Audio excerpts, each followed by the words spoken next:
Hello guys, ഞാൻ ചെറിയൊരു വ്ളോഗായിട്ടാണ് വന്നിരിക്കുന്നത് കേട്ടോ. നിങ്ങളെല്ലാവരും തെയ്യം കണ്ടിട്ടുണ്ടാവില്ലേ? ഞാൻ ആദ്യമായിട്ടാണ് നെയ്യിട്ട് കാണുന്നത്. നിങ്ങൾ കണ്ടിട്ടുള്ള തെയ്യത്തിൻ്റെ പേരുകളൊന്ന് കമൻറ്റ് ചെയ്താൽ നന്നായിരുന്നു. ഹലോ ഗായ്സ്, എൻ്റെ ചെറിയൊരു വീഡിയോയിലേക്ക് എല്ലാവർക്കും സ്വാഗതം കേട്ടോ. ഞാൻ ചെറിയൊരു വ്ളോഗായിട്ടാണ് വന്നിരിക്കുന്നത്.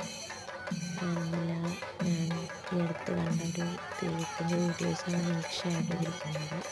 എല്ലാവരും ലൈക്ക് ചെയ്ത് സബ്സ്ക്രൈബ് ചെയ്യാനാണ്.